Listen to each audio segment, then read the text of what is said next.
Hello दोस्तों, कैसे हो आप सभी लोग। तो आज की इस वीडियो में हम बहुत ही इम्पोर्टेंट टॉपिक को कवर करने वाले हैं, तो वीडियो के अंत तक बने रहिएगा। तो आज का टॉपिक है हमारा भारत के प्रमुख वायसराय एवं उनके प्रमुख कार्य।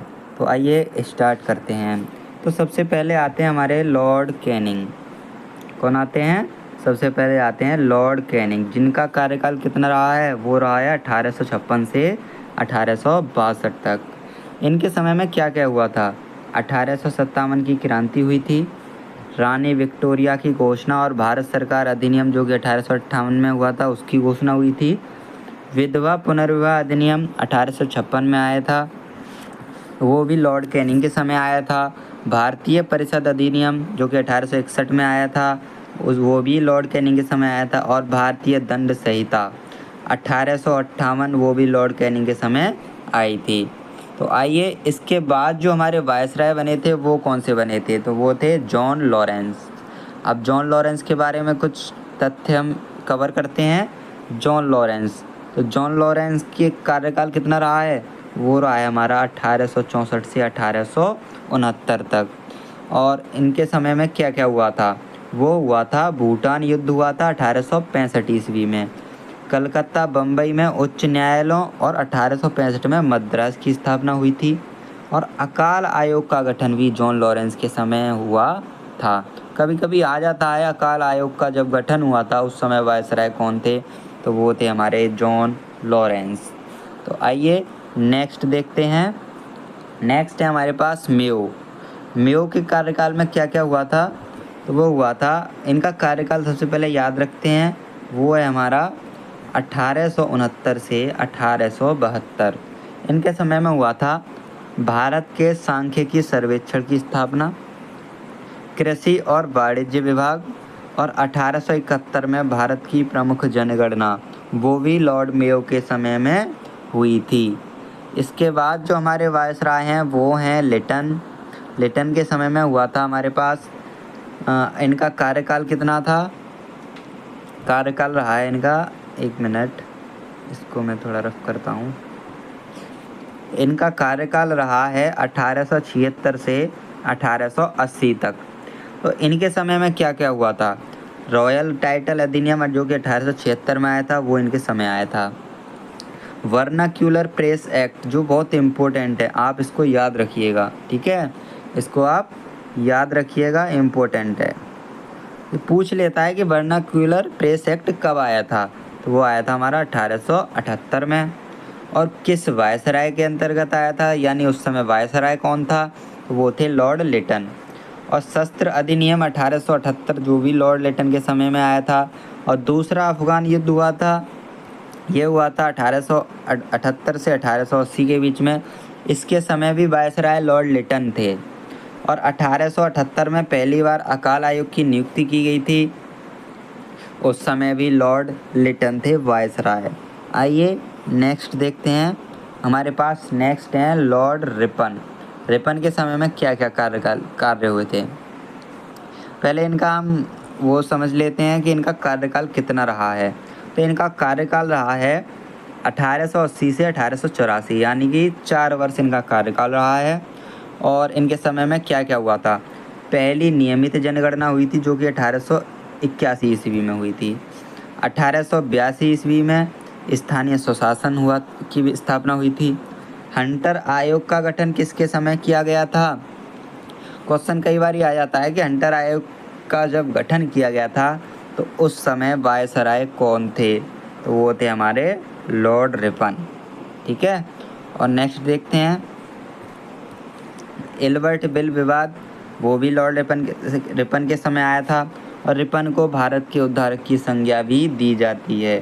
पूछ लेता है भारत के उद्धारक की संज्ञा किस वायसराय को दी जाती है? तो वो है हमारा लॉर्ड रिपन, ठीक है? इसके बाद नेक्स्ट देखते हैं। हमारे पास नेक्स्ट है लॉर्ड डफरिन। डफरिन के समय में क्या क्या हुआ था? भाई एक बर्मा युद्ध हुआ था। सबसे पहले इसका कार्यकाल कितना है? कार्यकाल है 1884 से 1888, 4 वर्ष। और इनके समय बर्मा युद्ध हुआ था जो कि 1885 से स्टार्ट हुआ, 1888 तक चला था। और भारतीय राष्ट्रीय कांग्रेस की स्थापना 1885 ईस्वी में हुई थी। कब हुई थी? 1885 ईस्वी में हुई थी, वो भी लॉर्ड डफरिन के कार्यकाल में। ठीक है। इसके बाद हमारे पास आते हैं लैंसडाउन। लैंसडाउन का कार्यकाल 1888 से 1894 तक रहा है। और इनके समय में क्या प्रमुख कार्य हुए? डूरंड आयोग की नियुक्ति जो भारत और अफगानिस्तान के बीच में निर्धारण की गई थी, उस समय वायसराय थे लैंसडाउन। लेकिन अब तो जो हिस्सा तब तय किया गया था तब तो भारत में था, पर अब जो हिस्सा है वो पाकिस्तान में है। तो पूछ लेगा पाकिस्तान और अफगानिस्तान के बीच कौन सी रेखा निर्धारण करती है? डूरंड रेखा। और भारत और अफगानिस्तान के बीच फिर भी डूरंड रेखा। ठीक है।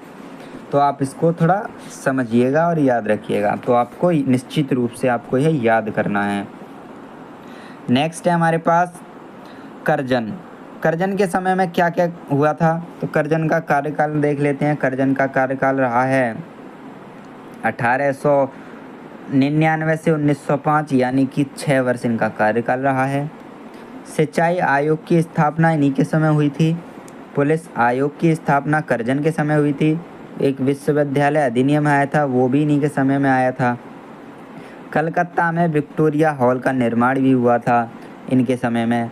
और भारतीय पुरातत्व विभाग की स्थापना जो कि कब हुई थी? वो हुई थी हमारी 1904 में, इन्हीं के समय हुई थी। और बिहार में पूसा में कृषि अनुसंधान की स्थापना हुई, तब भी लॉर्ड करजन थे। और सबसे इम्पोर्टेंट कौन सा? सबसे इम्पोर्टेंट ये पूछ लेता है भाई, 1905 में बंगाल विभाजन के समय बंगाल का वायसराय कौन था, या भारत का वायसराय कौन था? ठीक है। तो भारत का वायसराय पूछेगा तो आपको निश्चित रूप से क्या बताना है? वो थे हमारे लॉर्ड करजन। कौन थे? लॉर्ड करजन। नेक्स्ट देखते हैं। उसके बाद है हमारे मिंटो द्वितीय। इनका कार्यकाल कितना रहा है? भाई इनका कार्यकाल रहा है 1899 से 1905 तक। तो करजन आ गए, तो सीधी सी बात है 1905 के बाद ही आएंगे। तो 1905 से 1910 तक इनका कार्यकाल रहा है। और इनके समय में क्या क्या प्रमुख कार्य हुए? वो हुए थे एंटी विभाजन और स्वदेशी आंदोलनों का उद्भव। सूरत सत्र और कांग्रेस में विभाजन हुआ था जो कि 1907 ईस्वी में हुआ था, वो भी इन्हीं के समय हुआ था। एक मार्ले मिंटो सुधार आया था, वो भी इन्हीं के समय आया था। 1906 में ढाका के आगा खान नवाब द्वारा मुस्लिम लीग की स्थापना की गई थी। उस समय भी वायसराय कौन थे? मिंटो द्वितीय। थोड़ा मैं स्केच को पतला करता हूँ तब ठीक रहेगा। नेक्स्ट आते हैं हमारे पास हार्डिंग द्वितीय। हार्डिंग द्वितीय के समय में क्या क्या हुआ? इनका कार्यकाल क्या रहा है? इनका कार्यकाल रहा है 1910 से 1916 तक। और इनके समय में हुआ था बंगाल के विभाजन जो 1905 में हुआ था, वो 1911 में जाके रद्द कर दिया गया। और कलकत्ता से दिल्ली राजधानी स्थानांतरण, भाई ये इम्पोर्टेंट है, आप याद रखिएगा। ठीक है। कलकत्ता से जब दिल्ली को राजधानी बनाया गया था, वो बनाया तो 1911 में गया था। भाई ये भी पूछ लेता है कभी कभी कि जिस समय दिल्ली राजधानी बनी थी 1911 में, कब बनी थी? 1911 में हमारी दिल्ली राजधानी बनी थी, तब वायसराय कौन था? तो वो से हमारे हार्डिंग द्वितीय। कौन थे? हार्डिंग द्वितीय। तो ये भी आपको निश्चित रूप से याद रखना है। इनके बाद आए चेम्सफोर्ड। चेम्सफोर्ड ने क्या क्या किया था? इनके समय में क्या हुआ था? तो वो याद रखते हैं। चेम्सफोर्ड का कार्यकाल कितना रहा है? वो रहा है 1916 से 1921 तक। तो आपको ये निश्चित रूप से याद रखना है। और इनके समय में गांधी जी की वापसी हुई थी, होम रूल लीग की स्थापना हुई थी, लखनऊ सत्र जो कि और 1916 में कांग्रेस का पुनर्मिलन हुआ था, इन्हीं के समय हुआ था। और 1916 में पूना पैक्ट में महिला विश्वविद्यालय की स्थापना हुई थी, तब भी वायसराय चेम्सफोर्ड थे। और एक 1919 में रोलेक्ट एक्ट आता है, उसके समय भी चेम्सफोर्ड थे। और जलियांवाला बाग हत्याकांड जो कि 13 अप्रैल 1919 को हुआ था, इस समय भी पूछ लेता है, तो वो थे चेम्सफोर्ड। एक खिलाफत आंदोलन हुआ था 1919 से 1920 के बीच में, तो उस समय भी चेम्सफोर्ड थे। देखो इसमें आपको मेन चीज़ क्या याद रखनी है भाई? इसमें आपको मेन चीज़ याद रखनी है डेट। क्या याद रखनी है? डेट। अगर आप डेट को याद रख लेते हैं और कौन सी घटना किस डेट में हुई थी, तो आपको ये चीज़ें रटने की ज़रूरत नहीं है। आप डेट याद करोगे, मान लो आपने 1916 से 1921 के बीच में आपने पता है आपको चेम्सफोर्ड थे और पेपर में आ जाता है जलियांवाला बाग नरसंहार के समय वायसराय कौन था। भाई आपको पता है 13 अप्रैल 1919 को जलियांवाला बाग हत्याकांड हुआ और 1916 से 1921 तक चेम्सफोर्ड थे। सीधी सी बात है, जलियांवाला बाग हत्याकांड इन्हीं के बीच में आ रहा है डेट, तो उस समय वायसराय चेम्सफोर्ड थे। आप ऐसे इजीली आपको मतलब अगर आप डेट याद कर लेते हैं तो कोई दिक्कत नहीं होगी। नेक्स्ट है हमारे पास रीडिंग। भाई रीडिंग का कार्यकाल कितना रहा है, वो रहा है 1921 से 1926। अब वही बात मैंने आपको अभी डेट बताई थी, अगर आप डेट याद रखते हैं तो उससे अच्छा कोई उपाय नहीं है याद करने का, ठीक है। तो चौरी चौरा की घटना 5 फरवरी 1922 को हुई थी। कहाँ पर हुई थी, वो हुई थी हमारी गोरखपुर में। कहाँ हुई थी, वो हुई थी हमारी गोरखपुर में। और 1923 में CR दास व मोतीलाल नेहरू ने स्वराज पार्टी की स्थापना की। ये भी इम्पोर्टेंट है कि स्वराज पार्टी की स्थापना का जो गठन किया गया था इनका, उस समय वायसराय कौन था, वो थे रीडिंग। इसके बाद नेक्स्ट देखते हैं, अब आते हैं हमारे इरविन के समय में क्या क्या हुआ, इनका कार्यकाल कितना रहा, आइए जानते हैं। तो इनका कार्यकाल रहा था 1926 से 1929 तक। इनके समय में इम्पोर्टेंट काम, साइमन कमीशन तभी आया था जो कि 1928 में आया था।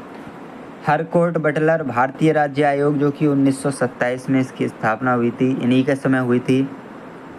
नेहरू रिपोर्ट और मुस्लिम लीग, हिंदू महासभा आदि द्वारा अपनी अस्वीकृति मानी गई थी। लाहौर सत्य जो 1929 में आया था, वो भी इन्हीं के समय आया था। और पूर्ण स्वराज की घोषणा पूछ लेता है, पूर्ण स्वराज की घोषणा के समय भारत का वायसराय कौन था, तो वो थे इरविन, ठीक है। और अब आता है नेक्स्ट, सबने अवज्ञा आंदोलन और दांडी मार्च का शुभारंभ। ये आपको पता है 1930 में हुआ था सबने अवज्ञा आंदोलन। और इरविन का कार्यकाल 1926 से 1931, तो सीधी सी बात है इस समय इरविन थे। और पहली गोलमेज कॉन्फ्रेंस के समय भी लॉर्ड इरविन थे। और गांधी इरविन पैक्ट आया, वो 1931 में आया, तो वो भी इरविन के कार्यकाल में ही आया था। इसके बाद आते हैं नेक्स्ट वेलिंगटन के कार्यकाल कितना रहा है, वो रहा है हमारा 1931 से 1936।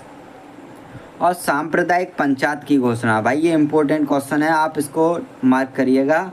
मैं मार्क करता हूँ ग्रीन से, ठीक है भाई। सांप्रदायिक पंचायत की घोषणा ये पूछ लेता है, इसकी डेट भी पूछ लेता है कि सांप्रदायिक पंचायत की घोषणा किस वर्ष में की गई थी, तो 1932 में। क्या याद रखना आपको, 1932 में की गई थी। और क्या हुआ था, गांधी और अंबेडकर के बीच पूना पैक्ट हुआ था 1932 में। कब हुआ, 1932 में, तो उस समय भी वेलिंगटन थे। और नेक्स्ट हमारे वायसराय आते हैं, वो हैं लिनलिथगो। कौन आते हैं, वो हैं लिनलिथगो। इनका कार्यकाल रहा है 1936 से 1943। और इनके समय में जो प्रमुख कार्य थे, कांग्रेस मंत्रालयों का गठन हुआ था। दूसरे विश्व युद्ध का आरंभ हुआ था जो कि 1939 में हुआ था। कांग्रेस के अध्यक्ष पद से सुभाष चंद्र बोस ने इस्तीफा दे दिया। और फॉरवर्ड ब्लॉक का गठन जो कि 1939 ईस्वी में इसकी स्थापना हुई थी, तब लॉर्ड लिनलिथगो थे। कौन, वायसराय भारत के। अगस्त प्रस्ताव को कांग्रेस द्वारा अपनी अस्वीकृति दी गई थी। और क्रिप्स मिशन कब आया था, पूछ लेता है, 1942 में आया था। भारत छोड़ो आंदोलन कब आया, 1942 में आया था। इस समय भी लॉर्ड लिनलिथगो भारत के वायसराय थे, ठीक है। नेक्स्ट आते हैं और वो है हमारे लास्ट बेवेल का कार्यकाल कितना रहा है, वो रहा है 1944 से 1947। और इनके समय में प्रमुख कार्य, सी राजगोपालाचारी द्वारा CR फॉर्मूला दिया गया। बेवेल योजना और शिमला सम्मेलन 1945 इन्हीं के समय हुआ। एक नौसेना विद्रोह हुआ था 1946 में, वो बेवेल के समय हुआ था। एक कैबिनेट मिशन, ये भी इम्पोर्टेंट है, मार्क कीजिएगा, कैबिनेट मिशन कब आया? 1946 में। वायसराय कौन थे? बेवेल थे। नेक्स्ट, अंतरिम सरकार और सीधी कार्रवाई दिवस, ये भी बेवेल के समय हुआ था। अगर आपको वीडियो निश्चित रूप से आपको प्यारा लगता है, अच्छा लगता है, तो आप वीडियो को लाइक ज़रूर करें और शेयर भी ज़रूर करें और चैनल को सब्सक्राइब और हमारी आईडी को फॉलो ज़रूर करें फेसबुक पे और इंस्टा पे। लिंक हम दे देंगे आपको चैनल के बायो में। तो मिलते हैं नेक्स्ट वीडियो में, तब तक के लिए जय हिंद।